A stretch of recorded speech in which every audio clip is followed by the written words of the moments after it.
So, you know what I find? So, this person is beyond birth and death, God. So this means this God was there right at the beginning. Well, there was no beginning because there was no time. Yes. It was timeless. So Yes. this God Yes. knows exactly what happened in the past, what happened in the present, and what's going to happen in the future. There is no time like that for God, but for us there is. But for God, what's the purpose of all this for God? Why is God? Why did we have dinosaurs? Why did we have ancient Egypt pyramids? Why did we have all these different things? What is the plan for God? And the other thing is, if there is a God and God has all this power, why is he not actively engaging with the population to stop things like genocide and evil and rape and all these bad things that are happening? It's a very good question. All the things you asking in one question is created by man. Some clever man started that. I don't know who that was. But I study for 53 years what I learned from the Guru Granth Sahib. Each religion have belief. Some say there is a hell after death. And but Guru Nanak do not believe in that.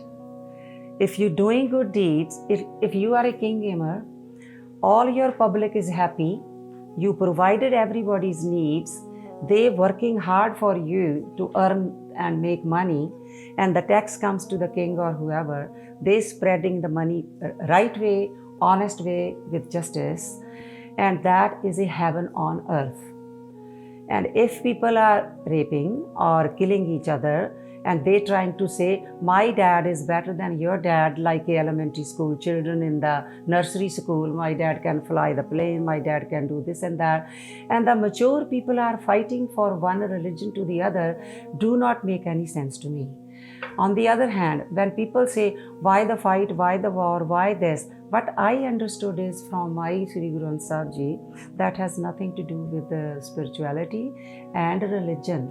It is the power, it's the command, it's the greed, it's the controlling other people, and they using the name of religion to create fights with each other. God not asking to the children to fight. I am a mother, I have 3 children. I don't want my 3 kids fighting. How can God ask the whole world to fight? Mm-hmm. And this is why I think in the Mūl Mantar, getting back to the Mūl Mantar, when Yes. Guru Nanak wrote Jap, meditate on his name, I think it's almost as if you meditate on God's name, then you do good things because you're thinking of God, you're thinking of the Creator. You are holding yourself accountable for your thoughts, for your feelings, for your emotions, and for your behavior.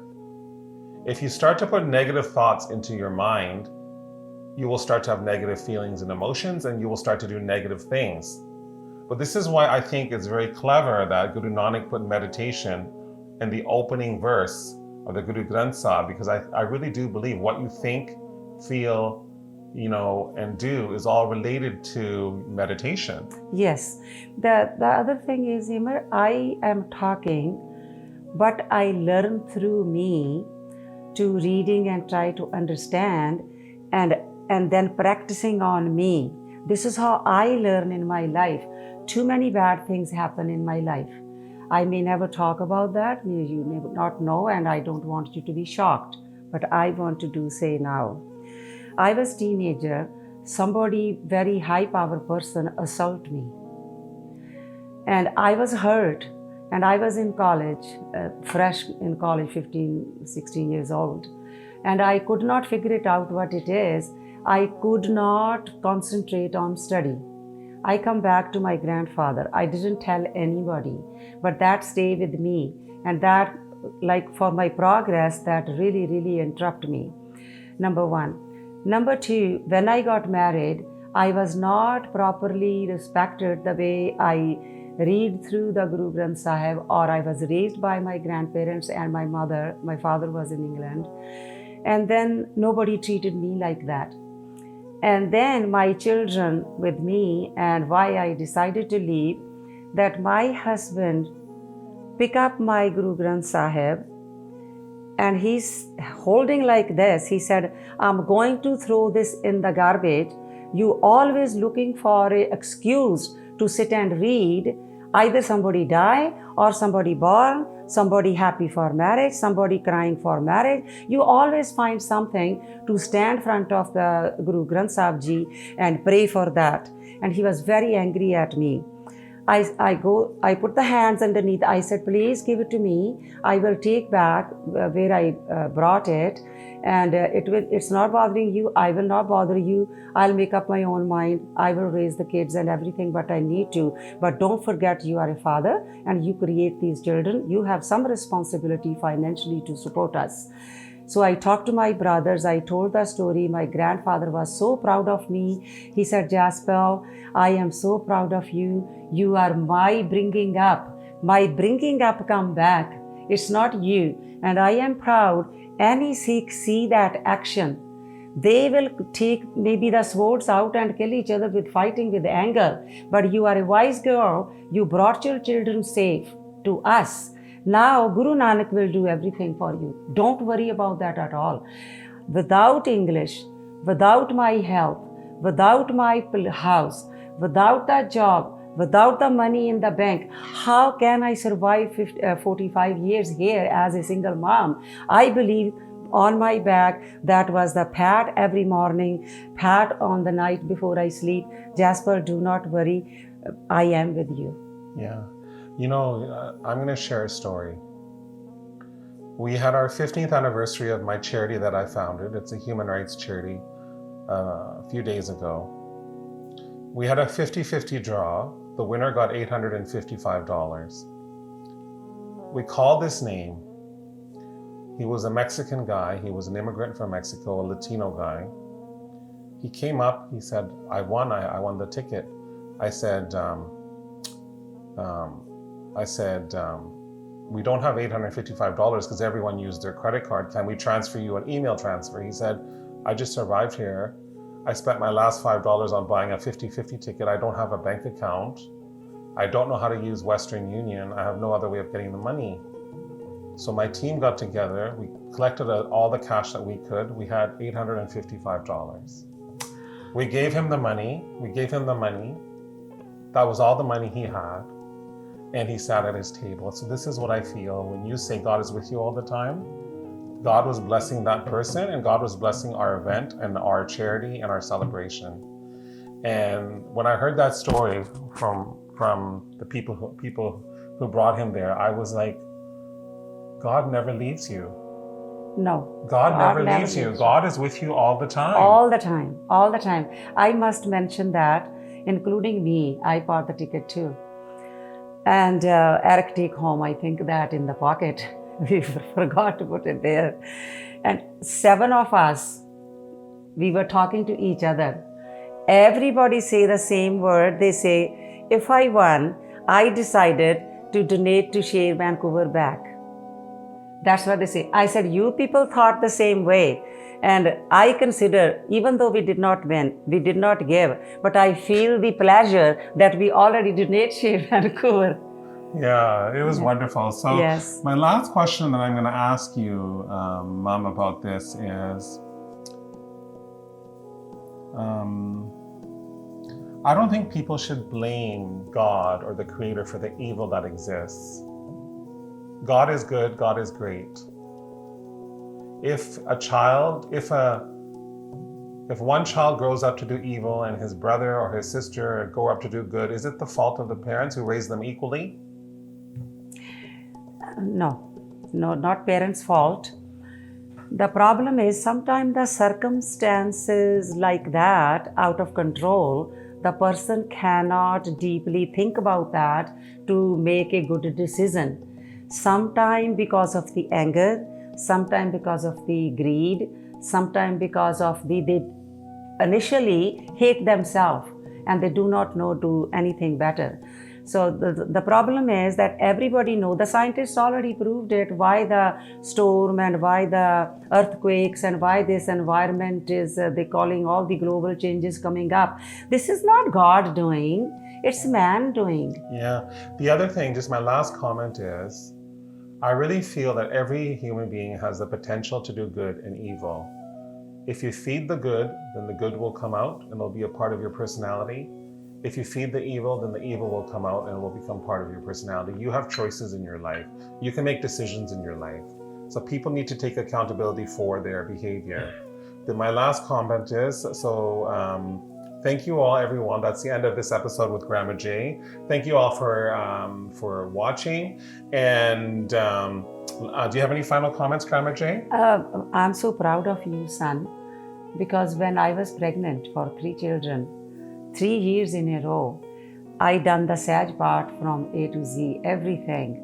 And I was wishing that inside me, my child have that basic education. The way you explain it for the end, that's what I always wanted to hear from you. Oh, wow. Yes. Oh. So everyone, thank you very much for watching. And remember what I always say, if you just mentor one person in your life, just one person, then the entire world will be empowered. Thank you very much.